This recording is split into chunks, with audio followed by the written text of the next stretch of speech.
Hey there, gang.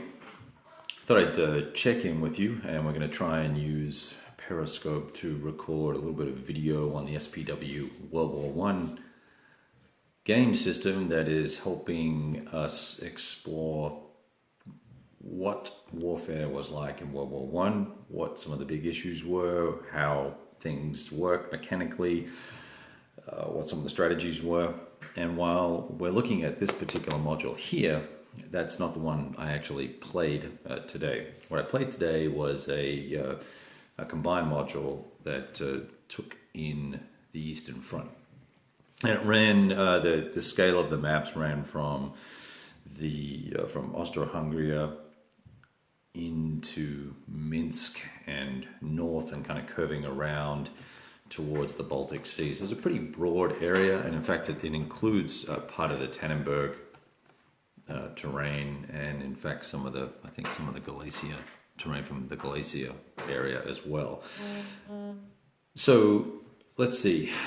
What I want to do with this in terms of a conversation about the game is perhaps start with some of the premises of the game and the system, and then look at and talk a little bit about my initial impressions, having spent 7 or 8 hours with it today. So let me see if I can switch back to where are we here? I'm trying to switch cameras. Okay. Hey, so there we go. That's kind of scary looking. Right. SPW is an interesting system. It has a fairly rabid, or maybe rabid's the wrong word, a very vocal fan base. I think the fans that like it love it, and they may have perhaps invested a lot of money and time into the system. Although most of the folks I've spoken to or had experience with that do like it have only played the Tannenberg, this scenario that I was just showing you there, a smaller, very dynamic scenario with lots of supply and stuff like that. So I could see how you could get to the point where you would think, oh, this is a really cool system, but you may not have the space or the time or the interest in taking on some of the campaign stuff. And that's what we did today. We took on the campaign, or a campaign. And of the 4 of us playing, I think 3 of us were kind of left wanting, feeling like perhaps this what's supposed to be a fairly mobile campaign didn't really end up giving us everything that we thought we would get out of it. So I'm having a hard time taking away superlatives about the game and the game system. But let's get back to the game system and talk about it first, and the designer a little bit. I think this is the chap's, maybe one of his first game systems. The premise of the game systems is that one set of maps and one basic rule system with some modifications for various eras will allow you to play anything from World War One all the way through to contemporary era. I find that hard to believe. First off, the maps have railroads, single track and dual track, or major and minor railroads, no roads. Cities are going to change over time, terrain is going to change over time. So I think the fundamental premise of this thing being this massively scalable 30-40 module system is flawed to start with. But let's just look at it from the context that it's a World War One system, and we're going to be playing a World War One game, and that's it, and that's all this thing's ever going to be good for, all right? So if we do that, and if I pick this camera up a little bit and pull the legs out, maybe you won't have to... There we go. I feel like I'm looking at you, talking to you, as opposed to talking down to you. So we look at this system, the Weltkrieg, and very basic set of rules, pretty straightforward. The version I've got, this Tannenberg version, doesn't have all of the rules and bits and pieces that the new updated rules have. So when I walked into the game, I was kind of behind the 8 ball, and there was a few key things missing that I didn't understand. The premise of the game revolves around a pretty straightforward movement mechanic. The fact that zones of control are flexible in that enemy units can move into them and out of them, and then you can also move through them as well if you have enough movement points. Supply is one of your mitigating factors. If you don't attack with supply, anything that attacks is halved. And if you do attack with supply, you have to use these supply points, and they are few and far between in most of the game systems, the game modules. So when you do attack, you go, oh, okay, that was awesome, and then you realize now you have very few points left. So, for example, with 9 or 10 headquarters on the map and maybe 100 or 150 divisions on the map, we ended up with, as the Russian player, we ended up receiving 15 supply points every month. And you start with somewhere between 13 and 15. And it costs you to attack, it costs you 1 supply point to service 4 strength points, basically 1 division.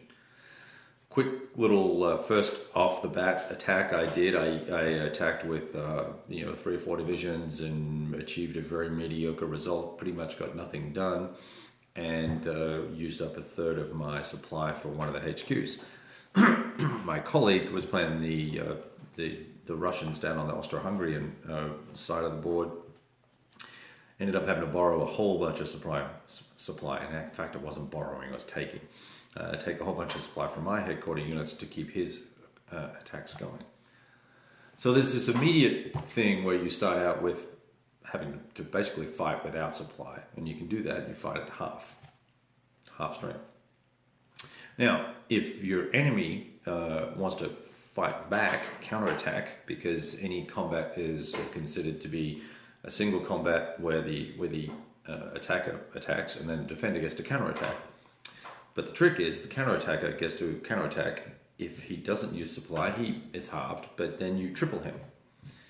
Yeah, triple. So we could talk a lot about that, okay, well, it's trying to represent World War I combat with, Russians and Soviets and all that sort of fun. Russians and Germans fighting each other, and they've all got machine guns. Well, on the Eastern Front in 1916, there weren't a lot of machine guns. I'm sure the Germans had quite a few, but the Russians certainly didn't. And I think the tripling of the counterattack is perhaps supposed to represent this gotcha, caught you out in the open, wave attack type of thing, and we're mowing you down with machine guns. So kind of felt a little weird. Or it's trying to give you something to do as the defender and allow you to attack back, so that you can potentially inflict some losses and do something in the turn. I don't know. So I had a few challenges there with how the game worked. Basically, you total up your factors.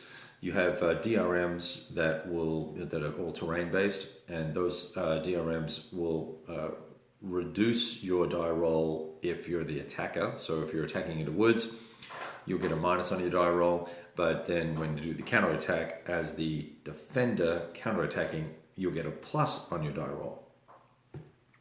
There are a few anomalies with the map, and the map has one of these situations where so both sides get to attack first of all. Okay, so you get this I attack, you attack, number of factors, a die roll, a result. And that is represented as the number of steps that are lost or retreats taken. The terrain, each vertex, each hex side potentially has a different type of terrain, and that open, broken woods, marsh, things like that.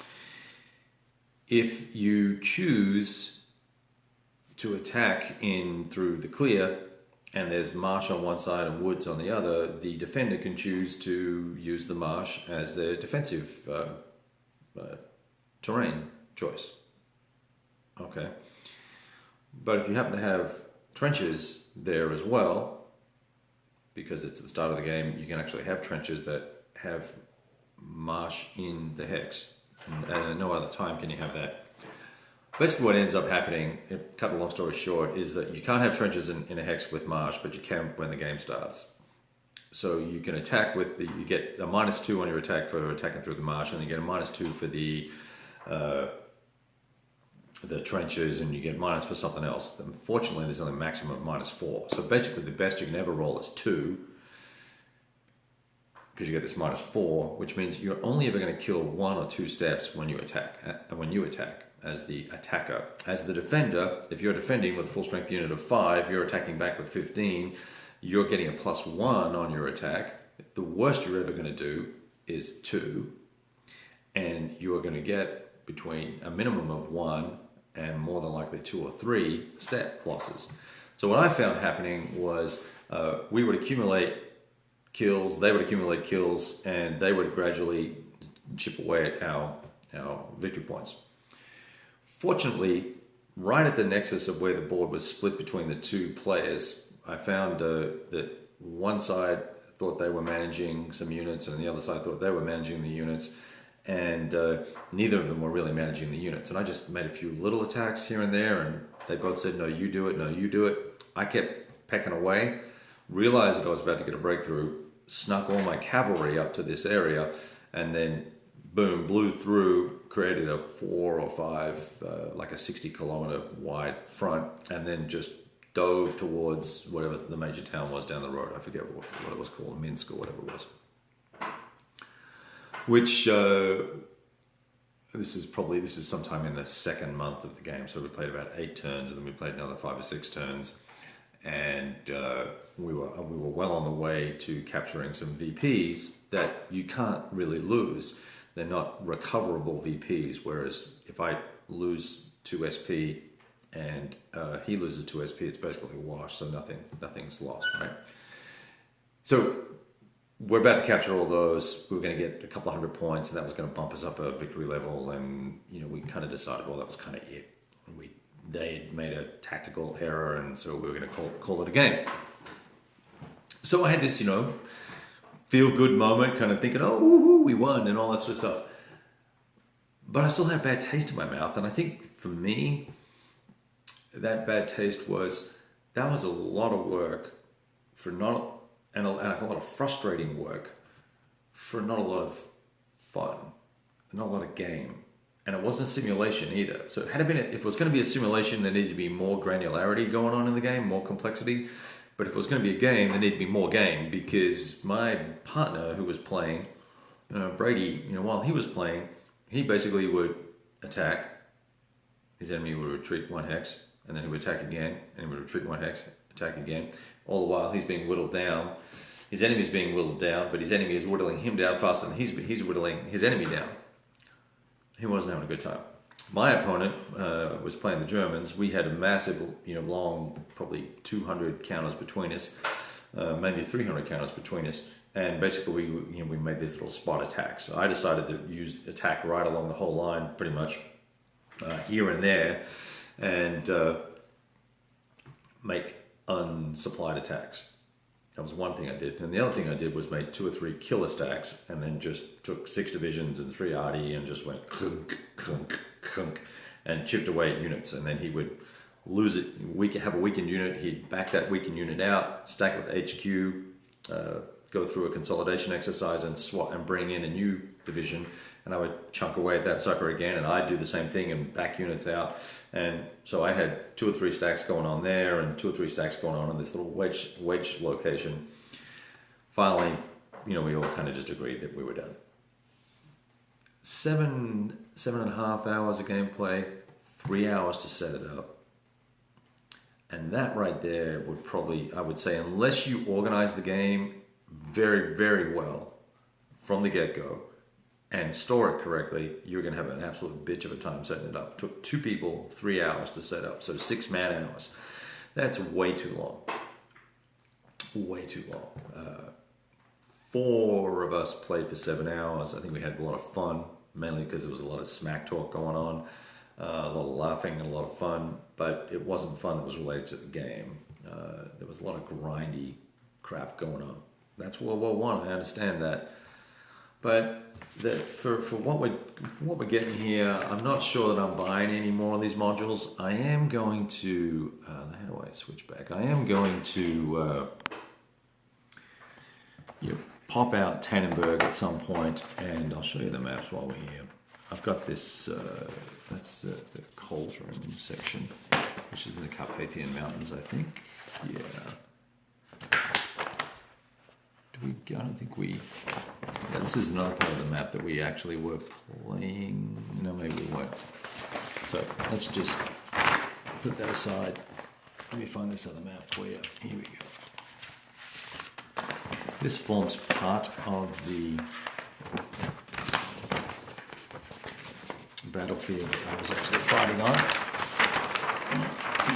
If you can see much of that, but so Königsberg, Danzig, to give you sort of a reference point, and the Russian stuff's cut off. Warsaw, I think, was the city that I would have been racing towards. That's right, because there was a food supply area here, and so the Russians are coming from this side of the map.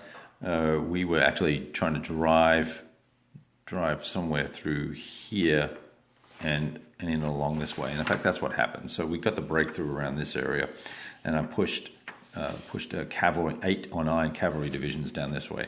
And here's the interesting thing with supply: you can be out of supply. It's very difficult to lose units due to isolation if it's your home country and you're recapturing stuff.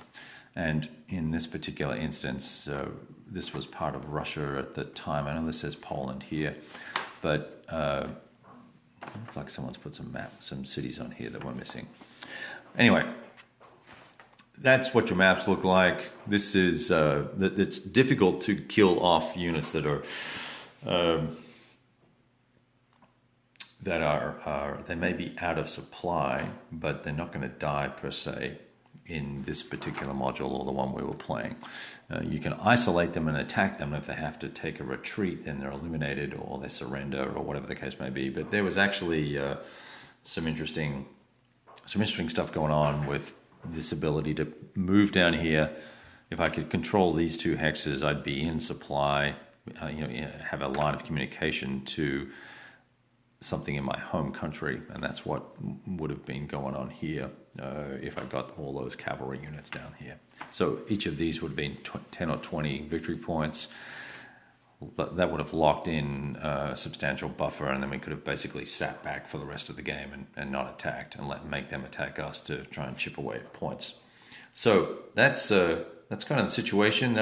That's what happened. I'm not sure that I'm that excited about this. I am going to pull this guy out and play this battle because I was told that this is supposed to be pretty awesome. I'll be using the new rules, or the most current version of the rules, the Sterling edition, whatever that means, and we'll kind of go at it from there. Not a complex game at all, a little fiddly. The terrain takes a little bit of getting used to. The supply rules are just painful, and not in a good way, I don't think.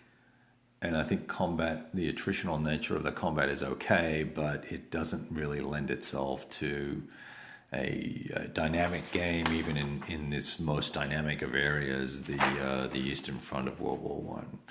I could not imagine playing the Western Front, and I couldn't imagine playing any of the Italian stuff either, where you're in the mountains. That would be just brutal. So, quick little update with you. Thought I'd touch base on this, and then we'll kind of, hopefully this will end up on my broadcast somewhere. Talk to you guys soon. Later.